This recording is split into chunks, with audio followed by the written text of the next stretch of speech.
우리 한번 하나님의 말씀에 마음을 여는 그러한 의미로 다시 한번 해보겠습니다. 할렐루야. 제가 한국에 있을 때 그 기차 여행을 해본 적이 있습니다. 한국은 사실 그렇게 크지도 않은데 제가 중학교 3학년으로 기억되는데 멀지도 않은데 가는데 한 한나절, 반나절이 걸리더라고요. 한 4-5시간. 근데 한국이 얼마나 자그마한 나라를 제가 또 한번 느꼈을 때가 중국에 가가지고 제가 1996년에 제가 있던 그 지역 이름이 이제 한국말로 하면 곤명이라는 곳이고 영어 중국 발음은 이제 쿤밍 그런 그 도시입니다. 그 쿤밍에서 북경까지 기차를 타고 제가 간 적이 있습니다. 몇 시간 걸렸을까요? 54시간. 2박 3일 걸렸습니다. 월요일 밤에 기차 타가지고 목요일 새벽에 떨어지더라고요. 기차 안에서 일어났던 이야기입니다. 어떤 두 사람이 여행을 하는데 서로 모르는 사람입니다. 이렇게 통성명하다 보니까는 또 서로 이야기하다 보니까는 두 사람이 다 교회 다니는 사람이었어요. 그래서 열심히 하다가 잘 가고 있는데 이제 식사할 시간이 돼서 점심때가 되어서 밥을 먹어야 되는데 한 사람은 집에서 샌드위치를 싸가지고 왔습니다. 그래서 그걸 딱 빼가지고 열심히 맛있게 먹는데 한 사람이 이걸 안 싸왔어요. 사실 교회 다니는 사람이니까 줄만 더 한데 또 안 줘요. 그래서 그 사람이 이렇게 창밖을 보면서 예수님이 그러셨는데 내 이웃을 내 몸같이 여겨라. 이렇게 하니까는 이 사람이 봤더니 샌드위치를 딱 움켜쥐더니 하나님이 그러셨는데 내 이웃의 것을 탐내지 말라. 한번 얘기해 보시죠. 옆에 분한테 탐내지 맙시다. 네, 오늘 함께 나누기 원하는 말씀의 내용이 이 탐심입니다. 출애굽기 20장 17절 말씀, 구약 112페이지에 있습니다. 한번 찾아서 우리 읽도록 하겠습니다. 출애굽기 20장 17절 말씀, 구약 112페이지에 있는데 우리 한번 함께 읽도록 하겠습니다.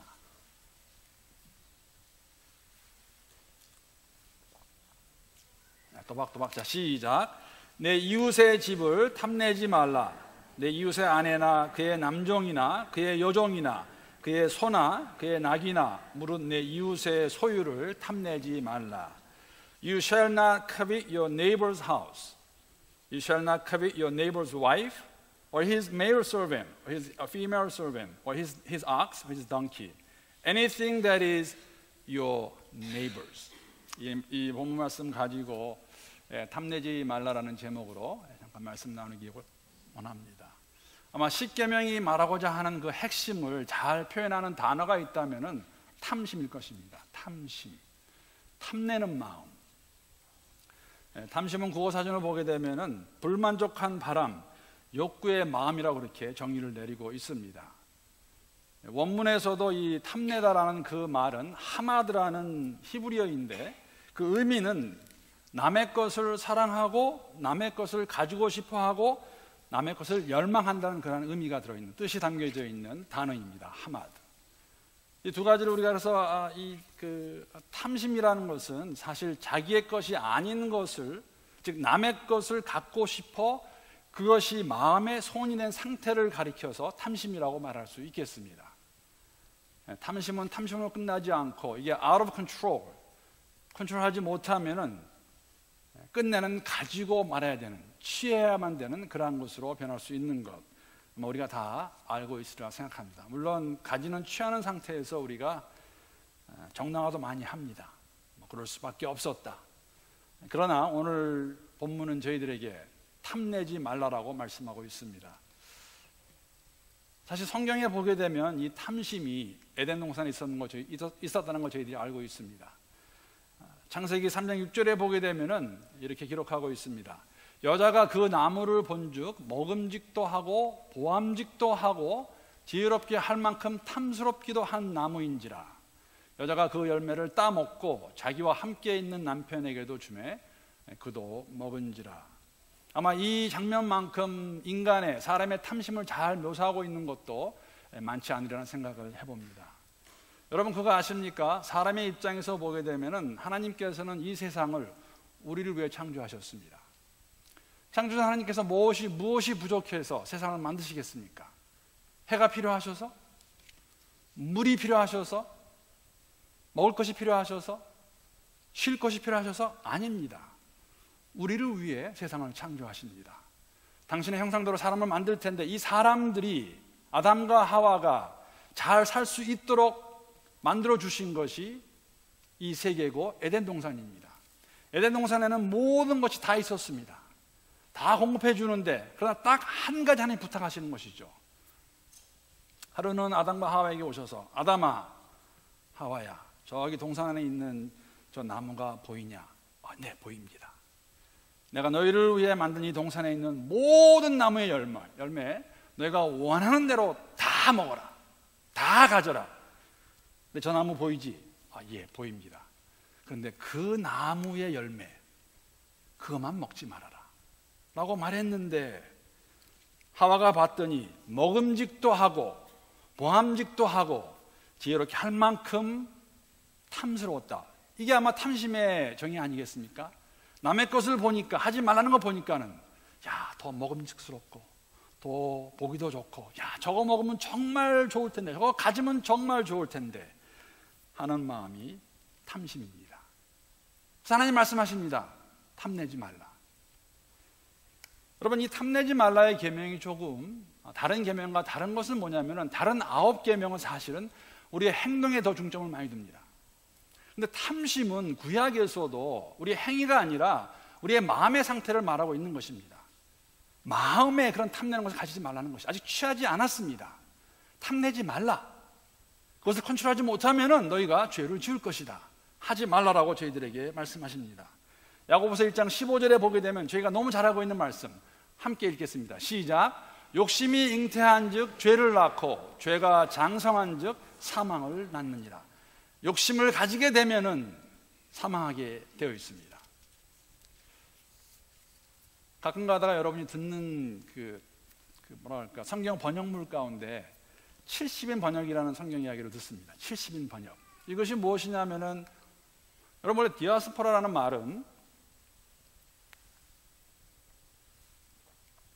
팔레스타인 지역에 살고 있지 않는 유대인들, 즉 자신의 고향을 떠나서 흩어져 있던 사람들을 가리켜서, 유대인들을 가리켜서 한 말이 디아스포라였습니다.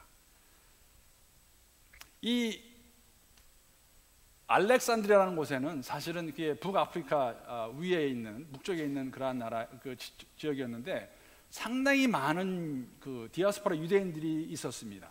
그들이 그곳에서 오래 거주하면서, 그들이 히브리 사람이지만은 히브리 말로 이 언어를 보는데, 즉 성경을 보는데 어려움이 있어가지고 그들을 위해서 히브리 구약 성경을 헬라어로 번역한 것이 70인역입니다.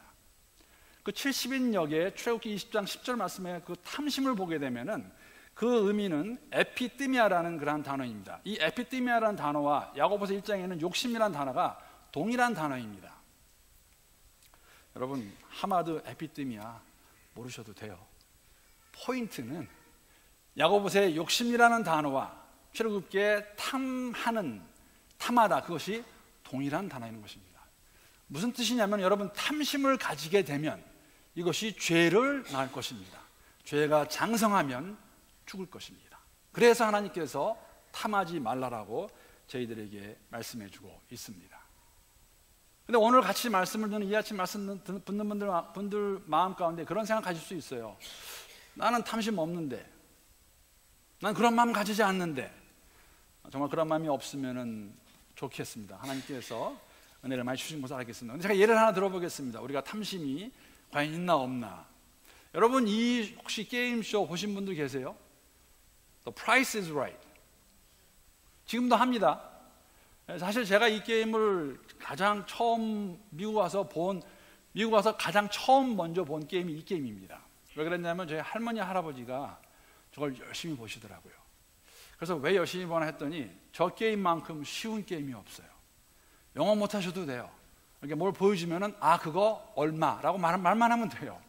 그래서 우리 보니까는 사실은 저거 잘하면요, 한번 정말 우리가 쓰는, 이렇게 평상시 하는 말로 정말 재수 좋으면 돈 많이 타가지고 이거 많이 가져옵니다. 열심히 보는 거 제가 보았습니다. 근데 제가 이 게임쇼를 요새도 봅니다. 찾아보는 게 아니라 제가 운동하는 데 가면은 시간이 꼭 이거 할 시간이에요. 그래서 막 걷다 보면 앞에 있어가지고 그냥 지금도 하네 이렇게 보고 하는데 언젠가 제가 본 것은 아니고 오늘 말씀 준비하면서 이렇게 조사해 봤더니 작년하고 재작년에 이 게임쇼도 더 사람들을 많이 이렇게 보게 하려고 특별한 거 했더라고요. 게임쇼에서 게임 상품이 뭐였냐면은 아우디였어요. 아우디카 16만 불짜리. 그거 타가시는 분 제가 봤거든요. 저 유튜브에서. 야, 어떤 아주머니신데요. 어쩔 줄 몰라 하시면서 제가 일부에는 더 이렇게 했는데 2부는 좀 점잖하게 이렇게만 합니다. 그냥 막 펄쩍펄쩍 뛰면서. 근데 제가 그거 보면서 사실은 저런 마음이 탐심이 아닐까. 제가 드리는 예화 잘 들으시기 바랍니다. 이거 제가 가지고 있는 이 시계 이게 이래봐도 롱기네스입니다. 이게 롱기네스인데 명품이에요. 굉장히 좋은 시계입니다. 제가 LA 살 때 여러분 이 The Price is Right 게임은 CBS에서 하는데 CBS 스튜디오가 유니버설 스튜디오라는 그 시에 있습니다. 하루는 제 친구가 거기에 가가지고 표를 받아왔어요. 난 가고 싶지 않은데 여기까지 잘 들으셔야 돼요. 안 그러면 오해하십니다. 그래서 할 수 없이 갔습니다. 울며 겨자 먹는 식으로. 근데 앉아있는데 제 이름을 부르더라고요. 4명이 나가서 하는데 그래서 딱 보여준 게 이거였어요. 이 1000불짜리 이 롱기네스라는 거. 그래서 제가 그거를 맞췄습니다. 그래서 이걸 타왔어요. 이거 의심되지 마서 보시면 제가 보여드릴게요. 롱기네스인가 아닌가. 거기서 마치면 보시면 나중에 올라가서 또 다른 게임을 또 합니다. 그거 마치면 거기 이제 게임 값은 1000불이 아니에요. 몇천 불 뚝 띱니다. 그렇죠? 그러다 나중에 어디까지 가게 되냐면 6명이 그날 게임을 하는데 6명 가운데 2명을 뽑아가지고 맨 마지막에 2명에게 여행 패키지를 다 보여준 다음에 거기에 가격을 맞추면은 여러분 스페인 가요. 남미 갑니다. 한 2, 3만 불 하는 그 패키지로. 근데 저는 운이 없이 이것만 받고 끝났습니다. 근데 제가 나오는데 제 옆에 있던 사람이 이걸 끝까지 가는 거예요. 그랬더니 기분이 안 좋은 거 있죠. 야, 나는 이거밖에 못 받았는데 쟤는 저거 다 받아가네. 한 4만 불 되겠네 오늘 받은 거 하니까 마음이 안 좋고, 저는 또 무슨 얘기를 들었냐면 어떤 사람은 나가면서 야, 나는 정말 운도 없다. 누구는 와서 저렇게 나가서 저 게임 해가지고 이런 거 받아가고 저거 하는데 나는 뭐야. 여러분 처음에 거기 온 거 방청객으로 그냥 보러 왔다가 한 거였어요. 근데 사람의 마음 가운데는 없던 생각도 누구 거를 보게 되면, 그것도 저같이 옆에 있던 사람이 나는 이거 받고 걔는 다 받으니까, 그 사람 다 받으니까 나는 뭐 이래 하는 그 마음이 탐심입니다. 근데 한 가지 제가 고백할 것은 그런 일은 없었어요. 프라이스 라이트 가서 이 시계는 제가 중국에서 샀습니다. 30불입니다. 탐심이라는 것은 우리의 마음 가운데, 사실 하나님이 너무나 우리를 잘 아세요. 그럴 수밖에 없죠. 왜냐하면 우리를 창조하신 분이기 때문에. 여러분 십계명의 마지막 계명을 언뜻 들으면은 우리 마음 가운데 나랑 상관없네. 그리고 탐심은 마음의 상태를 말하기 때문에 우리가 심각하게도 상하지 않습니다. 그러나 탐심만큼 하나님의 제1, 2계명과 정반대되는 계명이 없습니다. 나 외에 다른 신을 두지 말라, 우상을 만들지 말라고 하셨어요. 근데 탐심은 여러분 우상 숭배예요. 하나님이 아닌 그 어떠한 것에, 그리고 내가 갖고 있지 않은 것을 내가 탐하는 마음, 갖고 싶은 마음은 탐심이라고 말하고 있습니다. 하나님께서 뭐라고 말씀하시냐면요, 내 이웃의 집을 탐하지 말라고, 탐내지 말라고 말씀하십니다. 내 친구도 아니고 내 동료도 아니고 내 친척도 아니라 내 이웃의 집을 탐내지 말라. 내 이웃의 아내를 탐내지 말라. 내 이웃의 남종 여종 탐내지 말라. 내 이웃의 소나 나귀를 탐내지 말라라고 말씀하십니다. 그럼 오늘 우리에게 주시는 말씀은 무엇이겠어요? 나 소나귀 없는데, 나 남종 여종 없는데, 나 남의 여자 탐낸 적 없는데. 얼마나 여러분이 기억하고 계시는지 모르겠습니다. 제 9계명을 얘기할 때 제가 내 이웃에 대해 거짓 증거하지 마라, 거짓말하지 말라라는 그 말씀에도 내 이웃이 들어가 있습니다. 9계명과 10계명에만 내 이웃이 나옵니다. 여러분 이웃의 의미 아직도 기억하십니까? 이웃이라는 그 단어 안에는 친구, 동료, 이웃, 동포가 다 포함되어 있는 참으로 가까운 사람들이고, 얼마나 가까우냐면 함께 식사를 할 수 있는 그러한 사람들이 이웃입니다. 여러분, 제가 더 프라이스 라이트를 보면서 그냥 저 사람 좋겠다라고 말하는 거가 탐심 아닙니다. 그러나 내 이웃이, 내 바로 옆에 있는 사람이, 내가 잘 아는 사람이 나보다 더 좋은 것, 아니면 나한테 인정받는 거 갖고 있으면은 나도 저러고 싶은데 하고 그것을 컨트롤하지 못하는 것, 그런 마음, 그 마음이 탐심입니다. 탐내지 말라라고 말씀하시는 것이죠. 아마 이 예를 가장 잘 볼 수 있는 영화가 하나 있다면 여러분이 잘 알고 계시는 배너입니다. 배너는 정말 all time 저한테도 favorite movie인데 정말 언제 봐도 참 좋은 영화입니다. 여러분, 거기에 그 메살라라는 그 사람이 등장합니다. 아마 아시겠지만 메살라가 누구냐면 맨 마지막 전차 시합할 때 배너와 둘이 이렇게 하던 사람이 그 메살라입니다. 여러분, 메살라는 여러분 아시겠지만 배너의 중마고 친구입니다. 정말 둘도 없는 친구였어요. 메살라가 로마인이었지만 아무래도 팔레스타인 지역에 살고 있다가 때가 되어서 아마 로마에 가서 우리말로 성공해서 돌아옵니다. 언제 돌아오냐면은 그 팔레스타인 지역에 새로운 총독으로 오는 그 사람과 함께 로마군의 가장 높은 지휘자로 그가 돌아옵니다. 그래서 사실 내일이 그 총독이 부임하는 날인데 오늘 이 메살라가 배너를 찾아가죠. 근데 여러분 그걸 잘 보시면은 이 메살라가 기분이 안 좋아요. 왜 안 좋았냐면은 사실은 뭐 친구지간이기도 하지만은 자기는 성공하고 돌아왔는데 배너가 그것을 그냥 친구를 기뻐할 뿐이지 이렇게 좋다거나 그런 그 표현을 잘 안 합니다. 그랬더니 돌아가는 메살라가 사실은 좀 기분이 살쭉해서 돌아갑니다. 그 다음날 총독이 지나가는데 베네의 식구들이 옥상에 올라가서 그것을 관람하다가 베네의 동생이 잘못 눌러가지고 만져가지고 뭐가 떨어집니까? 기와장이 떨어져요. 기억이 안 나시면 가서 보시면 돼요. 집에 가셔서 오늘. 메살라가 모를 리가 없어요. 이건 실수였습니다. 그러나 메살라는 힘이 있는데 그 힘을 가지고 이 베네의 가족을 반역죄로 몰아주고 다 노예로 팔아버립니다. 여러분, 중마고였다면 그럴 수 있을까요?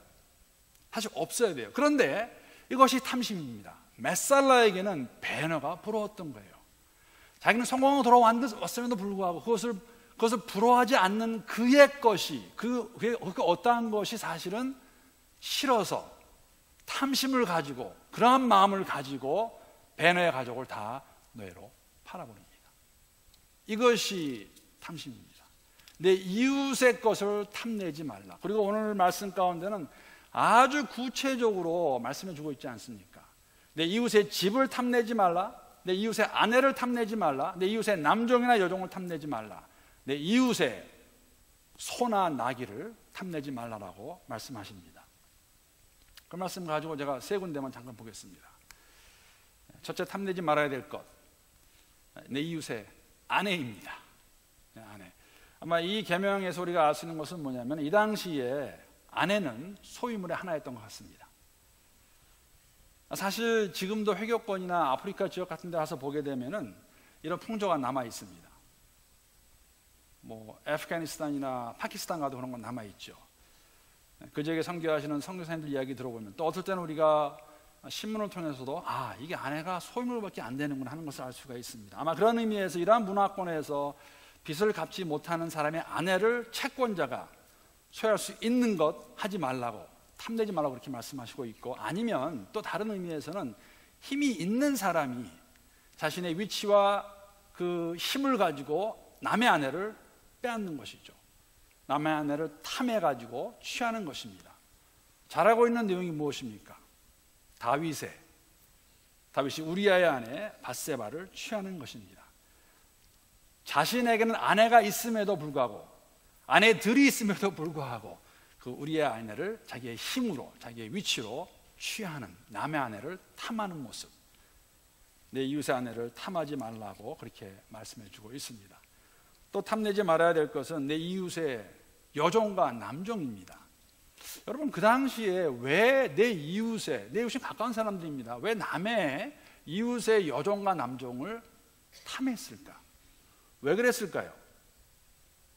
뭐 가장 우리가 이해할 수 있는 것은 뭐냐면 아마 그 이웃의 남종과 여종이 정말 지혜가 있고 일을 잘해서 그렇지 않을까. 아마도 저는 요셉도 생각해 보았습니다. 요셉을 탐낸 사람은 누구였냐면은 보디발의 아내였어요. 보고 있던 사람, 일 참 잘하네, 잘생겼네, 내가 가지고 싶다라는 그러한 모습. 아마 오늘날 이것을 적용한다면 어떤 것이 될 수 있을까?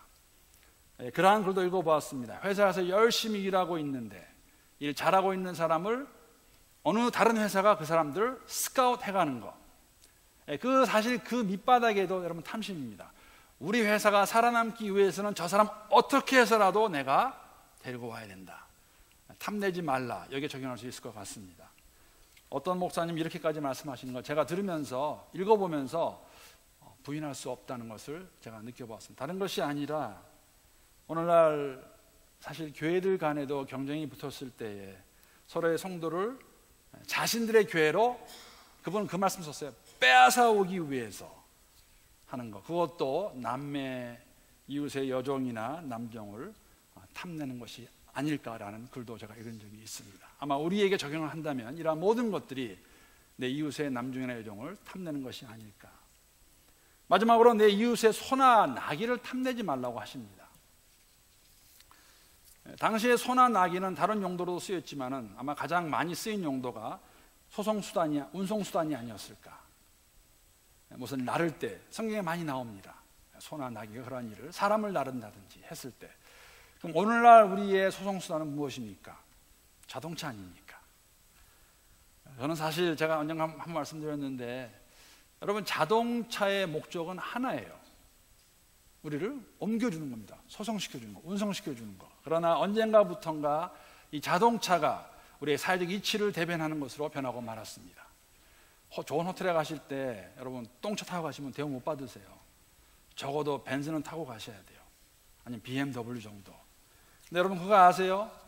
제가 오늘 이번에 말씀 준비하다 알게 된 건데, 여러분 정말 고급차 타시려면 비싼 게 얼마인 줄 아세요? 70만 불. 그 정도는 타셔야 그래도 우리가 고급차 탄다고. 사실 아이들이 한 번은, 우리 아이들이 어릴 때 저한테 그런 말 했어요. 아버지, 그 똥차 몰고 학교 오지 마세요. 제가 LA 살 때 그 똥차 하나 있었거든요. 어떤 분 주신 거. 그랬더니 애들이 창피하더라고요. 아마도 우리의 마음 가운데 언젠가부턴가 동일하게 나도 이 정도는 돼야 되는데, 제가 여기서 여러분, 우리 교회도 많으신데 그런 분들 뭐라고 그러는 거 아닙니다. 탐심이 무엇인가를 가리킬 때 왜 소나 나귀를 빗대어서 말씀하셨을까? 내 이웃의 소나 나귀를 탐내지 말라고 말씀하셨을까? 그것을 가지고 저희들에게 주시는 말씀이 무엇일까? 내 이웃의 것을 탐내지 말라. 성경에 보게 되면 이웃의 소유를 정말 어처구니 없이 탐냈던 사람 한 사람이 나옵니다. 누굽니까? 아합입니다. 열왕기상 21장에 보게 되면 아합은 왕이었습니다. 다 있었어요. 그런데 자기 군 근처에 있는 니봇에 그 포도원이 탐이 나가지고 너무너무 갖고 싶어가지고 이 아합이 병이 나버립니다. 저것도 내 것인데 저걸 왜 내가 못 가질까? 그랬더니 아합보다 더 심한 사람이 있어요. 이사벨. 그래? 내가 줄게. 그래서 계략을 써가지고 그 니봇을 돌로 쳐 죽여버리고 그것을 뺏어다가, 그걸 가져다가 아합에게 줍니다. 이것이 탐심입니다. 남의 것을 가지고 싶어하는 정도가 아니라 그것으로 인해서 죄를 낳고 죄가 사망을 낳는, 이렇처럼 탐심은 여러분 죄의 뿌리며 근원입니다. 십계명을 마치면서 하나님께서 말씀하시는 것, 탐내지 말라. 내 이웃의 집을 탐내지 말라. 내 이웃의 소유를 탐내지 말라. 골로새 말씀 보게 되면 탐심은 우상 숭배라고 말하고 있습니다. 그럼 십계명의 1계명과 2계명이 무엇입니까? 내 앞에 다른 신을 두지 말라 해요. 우상을 만들지 말라. 그 두 계명에 아주 정반대하는 행동이 탐심하는 거예요.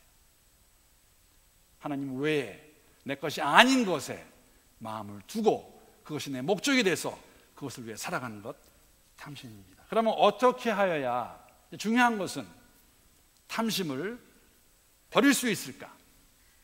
그런 마음으로부터 멀어질 수 있을까? 세 가지만 나누고 오늘 말씀을 마치기 원합니다. 첫 번째는 여러분, 내 것도 여러분의 것도 다 하나님의 것임을 인정하고 허락하신 그 삶 자체에 감사할 수 있어야 될 것입니다. 히브리서 13장 5절에 보게 되면은 이렇게 쓰고 있습니다. 돈을 사랑하지 말고 있는 바를 족한 줄로 알라. 우리에게 허락하신 것, 주신 것을 족한 줄로 알라고 말씀하십니다. 데살로니가전서 5장 18절의 말씀과 같이 범사에 감사하라. 여러분, 언제 정말 감사할 수 있을까요? 우리에게 어느 정도가 돼야, 내가 어느 정도가 돼야 난 정말 감사하다는 말 할 수 있을까요? 건강이 다 회복되었을 때, 내가 정말 생각하는 것을 다 소유했을 때. 여러분, 부자들에게 들어보셨죠? 부자들에게 한번 물어보세요. 언제 얼마만큼 벌어야 나는 충분히 벌었다라고 말하겠습니까? 얼마만큼 하면 답이 다 동일해요. 뭐예요? 조금만 더.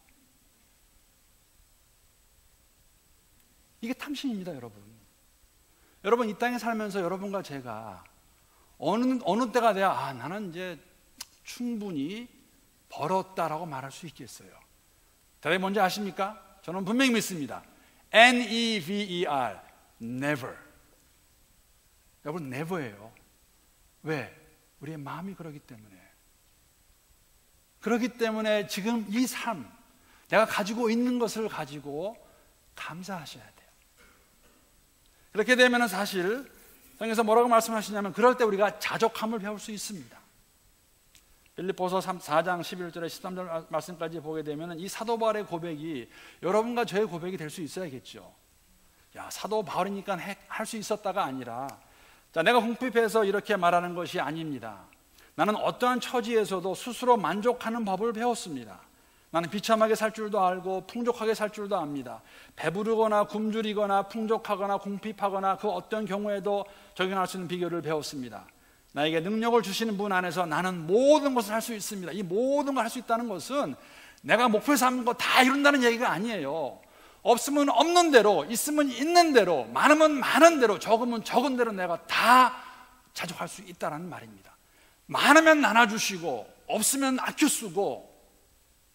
언제 우리가 충분하다 말할 수 있겠어요? Never. Never입니다. 아이들이 크면 또 큰 대로 또 문제가 있다고 그러더라고요. 아이들이 시집 장가 가면, 저는 시집만 가겠지만 다 아닌 것 같아요. 내가 이만큼 벌어서 이만한 집 하나 사면, 그러면 또 다음 게 생각이 나요. 아니에요. 자족함을 배워야 됩니다. 많으면 많은 대로, 적으면 적은 대로, 건강하면 건강한 대로, 아프면 아픈 대로 자족함을 배우는 삶. 그래야 탐심을 안 가질 것입니다. 마지막으로 내 이웃을 내 몸과 같이 사랑할 수 있다면, 그렇죠? 내 이웃을 내 몸과 같이, 나와 같이 생각할 수 있다면, 그럼 어떻게 하겠어요? 같이 기뻐하고 같이 즐거워할 것입니다.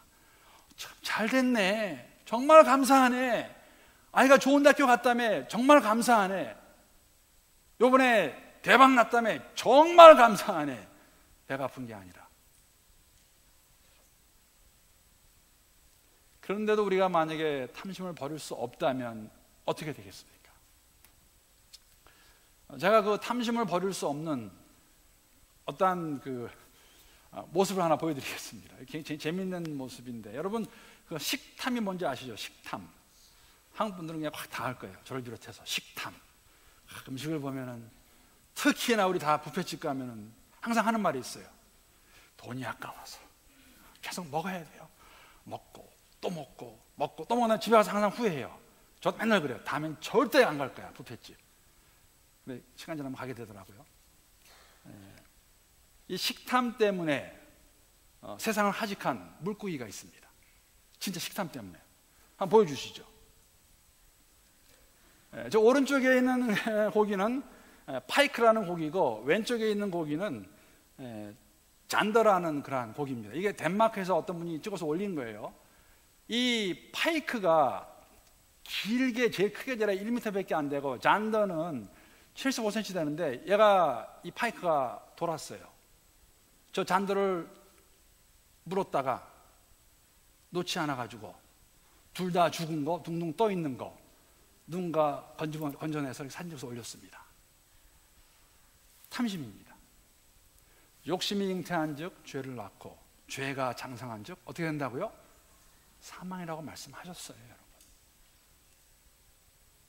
십계명의 마지막 계명으로 이걸 괜히 넣었겠습니까? 우리의 마음이 하나님 외에 다른 것으로, 우리가 다른 사람과 내 이웃의 것을 보고 그것을 탐내게 된다면, 그것을 만약에 컨트롤하지 못한다면 우리는 다 죽을 것입니다. 이걸 저희들에게 보여주고 있고, 사실은 여러분 처음에 보여드렸던 창세기 3장 6절의 말씀, 뭐라고 말씀하셨어요? 이 선악을 알게 하는 나무의 열매를 맺게 되면 뭐라고요? 그것을 먹는 날에는 반드시 죽으리다. 하나님 말씀하셨습니다. 그 음성을 듣고, 그 경고의 말씀을 듣고 우리의 영혼이 주로부터 멀어지게 하는, 우리의 삶이 주로부터 멀어지게 하는 탐심으로, 탐내는 것으로 살지 말고 하나님 한 분만을 인하여 그분 안에서 만족하며 족한 줄 알고 생각할 때에, 그럴 때 주시는 하나님의 복을 누리면서 살 수 있는 우리 개개인과 교회가 될 수 있기를 함께 기도합니다. 기도하시겠습니다. 하나님 감사합니다.